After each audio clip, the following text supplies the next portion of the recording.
Bom dia. Bom dia, gente. Eu tive que desligar a live porque eu fui dar banho no Davi, tá? Tava com probleminhas ali. Vamos ler 2 Crônicas 14, tá? A gente já tinha orado, mas a gente vai orar de novo. Pai, em nome de Jesus, muito obrigada, Senhor. Obrigado porque o Senhor é bom. Obrigado pelo seu amor, pela sua misericórdia, pela provisão, pelo cuidado. Espírito Santo, nos ajuda a orar. Nos ajuda a entender a sua palavra. Em nome de Jesus. Amém. Gente, a gente vai ler 1 Crônicas 14, tá? E fala assim: o rei Hirão, da cidade de Tiro, enviou embaixadores a Davi. Ele mandou toras de cedros e também carpinteiros e pedreiros para construírem o palácio de Davi. O Davi, ele não casou com nenhuma filha desse rei fenício, tá? Ele era um rei fenício. Mas o Davi tinha acordos comerciais com ele. Então, Davi comercializava produtos e tal. E tinham acordos de terra, de posse, né? De troca. E aí, Davi, ele mandou as coisas para construir o palácio do rei Davi. E assim Davi entendeu que o Senhor havia confirmado o rei de Israel e que por seu amor, o seu amor a seu povo estava fazendo o reino progredir, ou seja, subir, né, estender-se. Em Jerusalém, Davi casou com outras mulheres e foi pai de mais filhos e filhas. São estes os nomes dos filhos que nasceram em Jerusalém: Samua, Sobabe, Natã, Salomão, Ibar, Elisua, Elpelete, Noga, Nefeg, Jafia, Elisama, Beeliada e Elifelete, tá? Os filhos do Davi. Mais filhos, né? Porque ele teve muitos e muitos filhos. Davi derrota os filisteus. Quando os filisteus souberam que Davi tinha sido ungido rei do país inteiro de Israel, o seu exército saiu para prendê-lo. Davi soube disso e saiu para se encontrar com eles. Os filisteus chegaram ao Vale dos Gigantes e começaram a atacar e roubar. Então Davi perguntou a Deus. Você vê que Davi consulta primeiro a Deus, né? Devo lutar contra os filisteus? Tu me darás a vitória? Aí disse o Senhor, vá, eu lhe darei vitória. Davi os atacou em Baal-Perazim e os derrotou.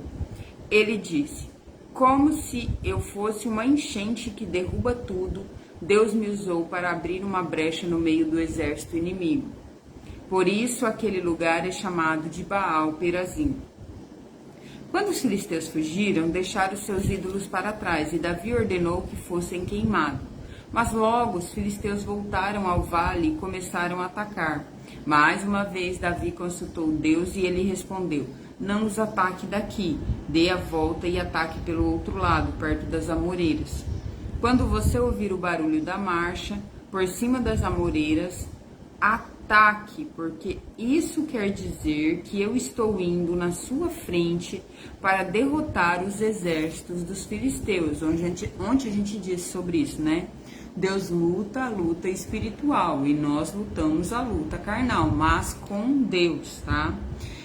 Ontem eu também disse que não existe almoço grátis. Por quê? Porque tudo que foi grátis, gratuitamente, foi conquistado na cruz.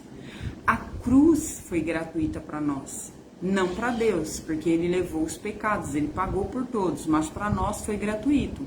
Ou seja, depois da morte de Jesus, que já foi concedido tudo, nós precisamos ir lá buscar as coisas.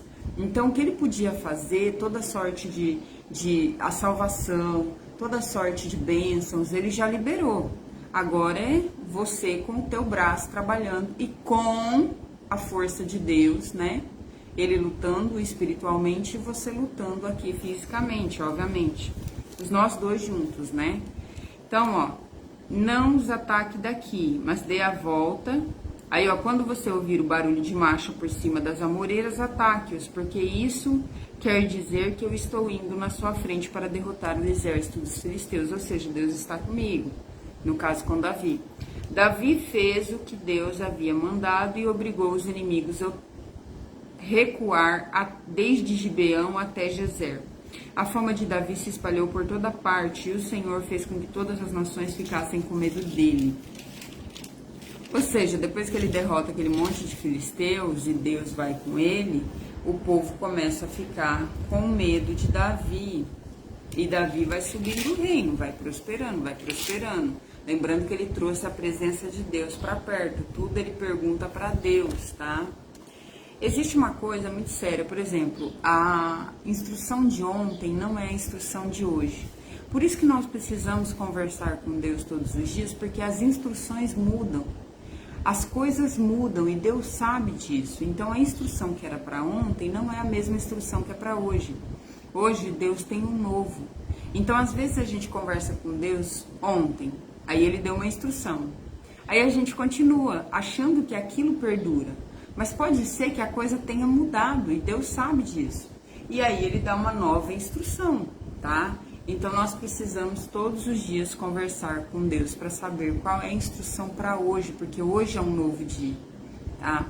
Deus abençoe vocês, bom dia. Oi, tudo bem? Eu nem vi. Perdão, amor. Deus abençoe você, tá? Em nome de Jesus. Cristina, Deus te abençoe, tá? Obrigado por assistir e fiquem com Deus. Até amanhã. Tchau.